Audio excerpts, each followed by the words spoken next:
டாம்னு ஒருத்தர் இருக்கானே, என் ஃப்ரெண்டு. ரொம்ப நாளாக வேலை இல்லாமல் தான் இருந்தான். ஆனால் இப்போ ஒரு வேலை கிடச்சிருக்கு, அவங்க ஃப்ரெண்ட்ஸ் மூலிமா கிடச்சிருக்கு. ஒரு கால் சென்டரில் ஒர்க் பண்ணுறானே. வேலை செஞ்சிட்டு இருந்தான். இப்போ என்ன அப்படின்னு சொன்னால், அந்த கால் சென்டரில் வேலை செய்யலாமா வேணாமான்னு யோசிக்கிறானே. ஏன்னா அவங்க ஃப்ராட் கால்ஸ்லாம் பண்ண வேண்டியதாக இருக்குது. அந்த கால் சென்டரில் வந்து ஏமாத்துற மாதிரி கால்லாம் பண்ண வேண்டியதாக இருக்குன்னு சொல்லி, இப்போ அதில் வந்து அவனுக்கு என்ன டவுட்னா, இந்த வேலையில் இருக்கணுமா வேணாமா, இதில் எப்படி கடவுளுடைய சித்தத்தை அறிஞ்சிக்கிறதுன்னு சொல்லி அவனுக்கு புரியாமல் இருக்கனே. அவனுக்கு ஒரு குற்ற உணர்ச்சியாகவே ஃபீல் பண்ணுறான். நிறைய பேர்த்துக்கு வந்து இந்த மாதிரி ஒரு சிச்சுவேஷன் வந்திருக்கு. நடைமுறை வாழ்க்கையில் அவங்க மனசாட்சி அவங்கள குற்றப்படுத்துகிற மாதிரி, குறிப்பாக தேவனுடைய பிள்ளைகளுக்கு அந்த மாதிரி பல சமயங்களில் நேர்ந்திருக்கு. இப்போ இன்னொரு விஷயம், இந்த மாதிரி காரியங்களில் கடவுளுடைய சித்தத்தை வந்து அறிந்து கொள்வது அப்படின்னு சொல்லும்போது நம்ம ஒரு காரியத்தை தெளிவாக புரிஞ்சுக்கணும். கடவுளுடைய சித்தம் அப்படிங்கிறது எங்கேயோ வந்து ஒளித்து வைக்கப்பட்டிருக்கு, அதை எப்படியாவது நான் கஷ்டப்பட்டு கண்டுபிடிக்கணும் அப்படின்னு தான் பல சமயங்களில் யோசிக்கிறாங்க. சம்வேர் இட் இஸ் ஹிடன், அதை எப்படியாவது நான் கண்டுபிடிச்சிக்கணும். ஆனால் கடவுள் சித்தம் அப்படின்னு சொல்லி யோசிக்கும் போது நிறைய விஷயங்களை வந்து தேவன் எழுதியே கொடுத்துருக்காரு. அதை பற்றி நம்ம ஜெபம் கூட பண்ண வேண்டிய அவசியம் கிடையாது. சில காரியங்களை குறித்து கடவுளுடைய சித்தம் இந்த விஷயத்தில் என்னவா இருக்கும். இப்போ டாமுடைய விஷயத்தில் டாம் வந்து இந்த காரியத்தை குறித்து கடவுளுடைய சித்தம் என்ன அப்படின்னு சொல்லி ஏதோ ஜெபம் பண்ணி கண்டுபிடிக்க வேண்டிய அவசியம் கூட கிடையாது. ஏன் அப்படின்னு சொன்னால், தெளிவாக வந்து வேத புத்தகத்தில் இந்த மாதிரி காரியங்கள் கூடாது அப்படின்னே போட்டிருக்கு. சரிங்களா? இப்போ உதாரணத்துக்கு ஒரு வசனத்தை எடுத்துக்கோங்களேன். யாத்ராம புஸ்தகம் 10 கட்டளைகள் அப்படின்னு சொல்லி நம்ம அங்கே வாசிக்கிறோம் இல்லையா? யாத்ராமம் 20வது அதிகாரம் அதனுடைய 16வது வசனத்தை வாசிங்களேன். பிறனுக்கு விரோதமாக பொய் சாட்சி சொல்லாதிருப்பாயாக, பிறனுடைய வீட்டை இச்சையாதிருப்பாயாக, பிறனுடைய மனைவியையும் அவனுடைய வேலைக்காரனையும் அவனுடைய வேலைக்காரியையும் அவனுடைய எருதையும் அவனுடைய கழுதையையும் பின்னும் பிறனுக்குள்ள யாதொன்றையும் இச்சையாதிருப்பாயாக என்றார். இங்க பாத்தீங்கன்னா தெளிவா போட்டிருக்கு. ஒரு தேவனுடைய பிள்ளைய பொறுத்தளவுக்கு பொய் சொல்லக்கூடியது, களவு செய்யக்கூடிய ஒரு நிலைமை அப்படிங்கிறது அது நிச்சயமா ஏற்றுக்கொள்ளவே முடியாது. பொய் சொல்லி ஒரு பிழைப்பு நடத்துறது, அல்லது இன்னொரு மனுஷனை ஏமாத்தி இன்னொரு மனுஷனுடைய பொருளையோ அல்லது அவனுக்குடைய ஒரு காரியத்தையோ ஏமாத்தி அதை கைப்பற்றி ஒரு லைவ்லிஹுட் பிழைப்பு தேவ பிள்ளைகளுக்கு அது என்னது? தேவனுடைய சித்தமே அல்ல. இப்போ டாமை பொறுத்தளவுக்கு இந்த விஷயத்துக்கு கடவுளுடைய சித்தம் என்ன அப்படின்னு சொல்லி யோசிக்க வேண்டிய அவசியம் கூட இல்லை. பைபிளில் தெளிவாக போட்டிருக்கு. சரிங்களா?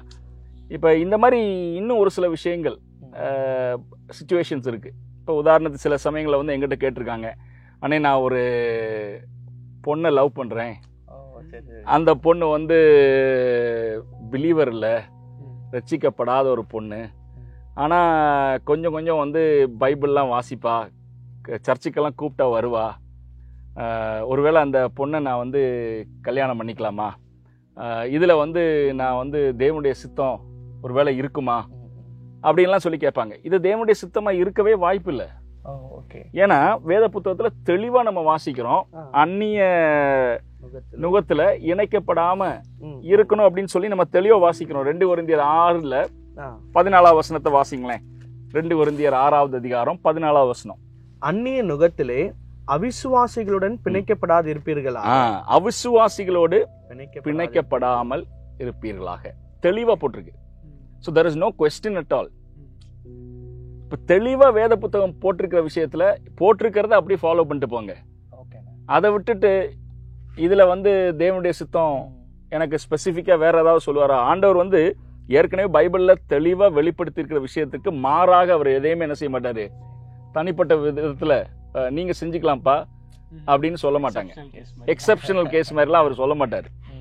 சரிங்களா? அதே மாதிரி இன்னொரு நம்ம மனசுக்கு ஞாபகம் வர்றது என்ன அப்படின்னு சொன்னா, விசுவாசிகள் கடையில பிரச்சனை வருது. அது சகஜமான விஷயம்தான். சில சமயங்கள் அது வீட்டில் பக்கத்து வீட்டுக்காரவங்களுக்கும் என்னென்னா, அந்த காம்பவுண்ட் செவரில் ஒரு அரை அடி அங்கிட்டு போயிடுச்சு, அரை அடி இங்கிட்டு போயிடுச்சு அப்படிங்கிற பிரச்சனைலாம் வரும். இந்த மாதிரி விசுவாசிகளுக்குள்ள நடக்கும்போது தேவனுடைய வார்த்தை தெளிவாக சொல்லுது, நீங்கள் வந்து இன்னொரு விசுவாசியை கோர்ட்டுக்கு நீங்கள் என்ன செய்யாதீங்க, கொண்டு போகக்கூடாது. நீங்கள் வாசித்து பார்த்தீங்கன்னா அந்த வேத பகுதியில் தெளிவாக வந்து நம்ம என்ன வாசிக்கிறோம், நீங்கள் 1 கொரிந்தியர் 6வது அதிகாரத்தில் நீங்கள் வாசிக்க வேண்டாப்ப அதில் ஒரு 8 வசனங்களை வாசித்து பார்த்தோம்னா தெளிவாக என்ன போட்டிருக்குன்னா, நீங்கள் ஒரு விசுவாசியை கோர்ட்டுக்கு நீங்கள் இழுத்துட்டு போகாதீங்க, உங்களுக்குள்ள வந்து அதை வந்து தீர்த்து கொள்ளுங்க, தேவனுடைய வார்த்தையின்படி தேவ பிள்ளைகளுடைய ஆலோசனையின்படி அதை தீர்த்து கொள்ளுங்க. அப்போ என்னன்னா இந்த மாதிரி பல விஷயங்கள் இருக்கு. இப்போ இந்த மாதிரி காரியங்களில் நம்ம வந்து தேவனுடைய சித்தத்தை வந்து பற்றி யோசிக்கும் போது இந்த வேத புத்தகத்தில் என்ன எழுதப்பட்டு கொடுக்கப்பட்டிருக்கோ அதை அப்படியே என்ன பண்ணுங்க, ஃபாலோ பண்ணாவே போதும். அப்போ இதில் போட்டிருக்கிறதுக்கு மாறாக தேவன் ஒரு தம்முடைய சித்தத்தை நமக்கு என்ன செய்ய மாட்டார், வெளிப்படுத்தவே மாட்டார்.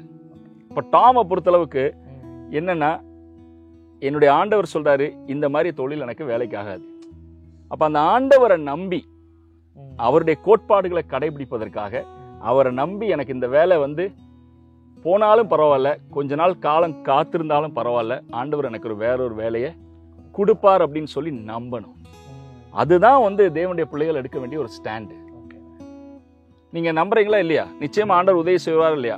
அவருக்குன்னு சொல்லி நம்ம ஒரு ஸ்டாண்ட் எடுக்கும்போது, என்னை கனம் பண்ணுகிறவனை நான் கனம் பண்ணுவேன், அது தேவனுடைய ஒரு வாக்கு தத்துவம். உலகத்தான பொறுத்தளவுக்கு அவன் வந்து எப்படி யோசிக்கிறான் தெரியுமா?